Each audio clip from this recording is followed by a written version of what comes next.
Nós vamos trazer para vocês a carta de Paulo aos Tessalonicenses. Carta de Paulo aos Tessalonicenses, que diz assim: Paulo, Silvano e Timóteo, a igreja dos Tessalonicenses, reunida em Deus Pai e do Senhor Jesus Cristo. A igreja de Tessalônica, Paulo escreve essa primeira carta de 5 capítulos. Sempre é bom você guardar o número de capítulos de cada livro da Bíblia, tá? Cada livro da Bíblia tem um número de capítulos. É muito bom você guardar. Por exemplo, nós temos aí o livro de Mateus, 28 capítulos. O livro de Marcos, 16 capítulos. O livro de Lucas, quanto? Me parece que é 21, né? 24. Muito bem. E o Evangelho de São João? Nós vamos chegar lá. Quantos capítulos?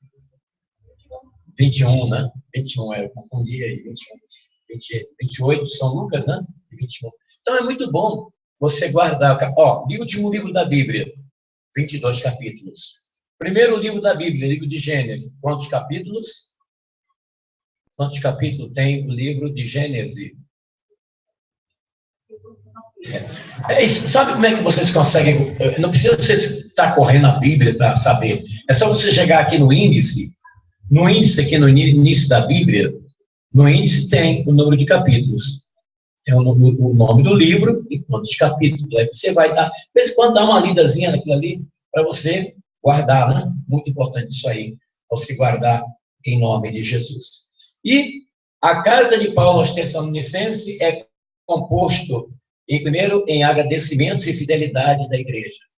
Paulo fala dos seus agradecimentos e fidelidade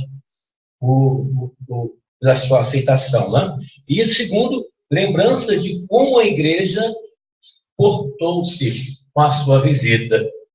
Tá? Vamos ler aqui alguns versículos do capítulo 2, a conduta de Paulo em Tessalônica. E sabeis, irmãos, que a nossa ida a vós não foi em vão. Apesar de maltratados e ultrajados em Filipos, como sabeis, usamos confiados em nosso Deus, pregar-vos o Evangelho de Deus em meio a muitas lutas. Imagina a luta terrível, né? Paulo havia acabado de ser chicoteado por amor ao Evangelho, né? Porque ele havia feito um exorcismo juntamente com o outro seu companheiro, Silas, e ele não desistiu, ele continuou, né? A nossa pregação, Paulo está se referindo a esse momento, né? Mesmo apesar dos problemas que tivemos lá em Filipe, mas nós estamos aqui em Tessalônica. A nossa pregação não provém de erro, nem de intenções fraudulentas, nem de engano, mas como Deus nos julgou digno de nos confiar o Evangelho, falamos não para agradar aos homens, mas sim a Deus, que somos os nossos corações. E imagina a responsabilidade que Paulo tinha naquele momento, né?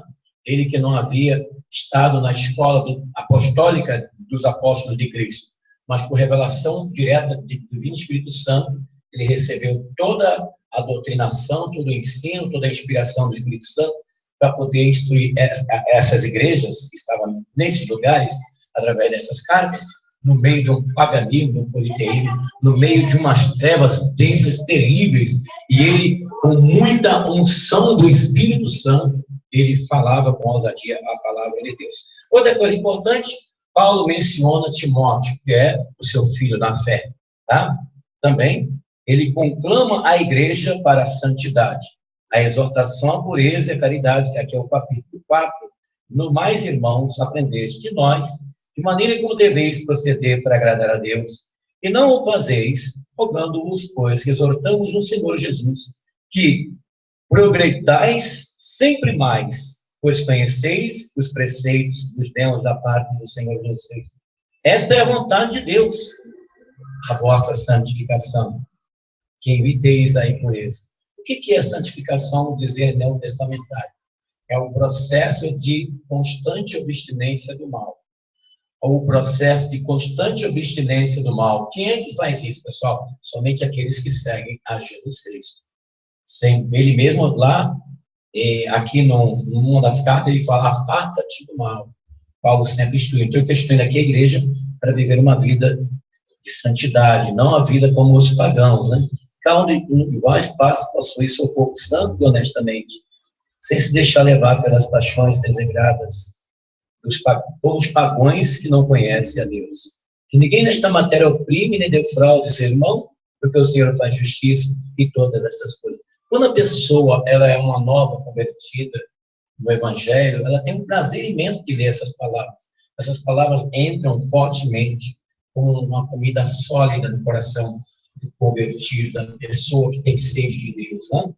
Outra coisa importante que Paulo fala aqui no capítulo, no livro, na carta aos Tessalonicenses, é sobre a vinda de Jesus. A vinda de Jesus. Aqui no capítulo 5, Paulo, ele fala sobre a vinda de nosso Senhor Jesus Cristo. Ele diz, a respeito da época e do momento, não há necessidade, irmãos, que vos escrevamos, pois vós mesmos sabeis muito bem que o dia do Senhor virá como ladrão de noite.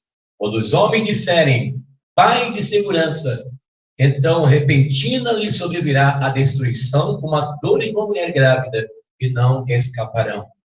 Mas vós, irmãos, não estáis em trevas, de modo que este dia vos surpreenda como ladrão. Porque todos vós sois filhos da luz, filhos do dia, não somos da noite e nem das trevas. Pois não durmamos, hoje como os demais, mas vigiemos e sejamos sóbrios. Porque os que dormem, dormem de noite. E os que se embriagam, embriagam-se de noite. Nós, ao contrário, que somos do dia, sejamos sóbrios. Sóbrio quer dizer prudentes, né? Cuidadosos, atentos. E essa palavra sóbrio quer dizer isso. Não, sóbrio quer dizer prudente, como Jesus falou, né? Sejam prudentes como as serpentes e simples como as pombas, né? Porquanto não nos destinou Deus para a ira, mas para alcançar a salvação por nosso Senhor Jesus Cristo. Ele morreu por nós, a fim de que nós, quer estado de vigília, quer de sono, vivamos em união com Ele. Assim, pois, consolai-vos mutuamente, edificai uns aos outros, como já o fazeis.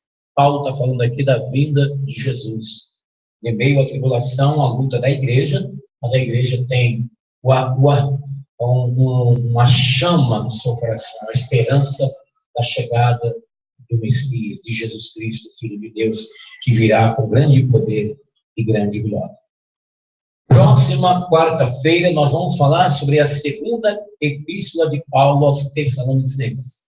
Tá? A segunda, os assuntos que nós vamos conhecer, nós estamos apenas entrando assim superficialmente em cada carta de Paulo, para você ter uma ideia dos assuntos que estão contidos nestas cartas. É claro que cada carta dessa que encontramos aqui na Bíblia é um estudo bíblico de um dia, de uma semana, de um mês, ou até mesmo de um ano, ou de um livro, ou de um simpósio, de um congresso, porque é uma profundidade inesgotável que está contido aqui nessas palavras escritas, que foi escrita por inspiração divina. Tá?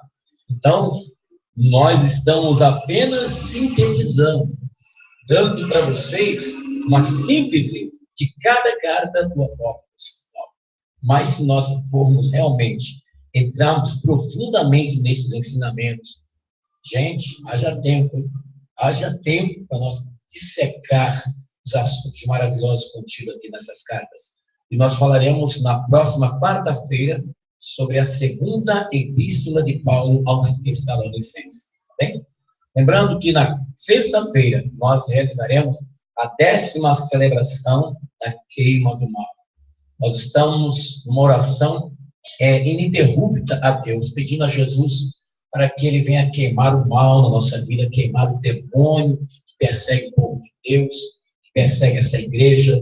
Nós estamos orando a Deus ininterruptamente para o Senhor queimar os demônios, queimar os espíritos obsessores, queimar o mal em nome de Jesus. A oração constante, não é somente na terça-feira, num monte que eu rezo, não. Não é somente na terça-feira que eu faço oração, não, pessoal. Terça-feira seria o dia importante, seria o dia marcante, o dia de concentração. Mas todos os dias eu estou na presença de Deus, pedindo a Jesus para queimar o mal na nossa vida e para nos abençoar em nome do Senhor. Bem? E domingo, às 9h30 da tarde, a Aliança do Amor, que nós estamos aqui celebrando, em nome de Jesus, para abençoar a sua vida sentimental, e a sua vida em família, em nome de Jesus. E vem aí, no ano de 2015, a queda das 13 pilares do inferno. Nós vamos derrubar as 13 colunas do inferno, em nome de Jesus, na nossa vida. 13 colunas do inferno vão ser derrubadas pelo poder de Deus na nossa vida. Assim seja, assim será. Então, no próximo ano que está chegando aí, nós estamos numa velocidade incrível. Nós já estamos aí, já amanhã será dia 20 de novembro de 2014, daqui a pouco é dezembro, daqui a pouco é 2015. Está numa velocidade incrível. Nós vamos iniciar 13 celebrações fortes da queda das 13 muralhas do inferno na nossa vida.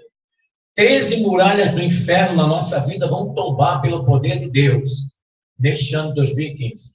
E nas quartas-feiras de 2015, nós vamos fazer um grande clamor pelo Brasil. Nós vamos pedir a Deus, nós aqui, em nome de Jesus, nós vamos clamar a Deus pela nossa vida, pela nossa família e pela nação brasileira, pelo Brasil,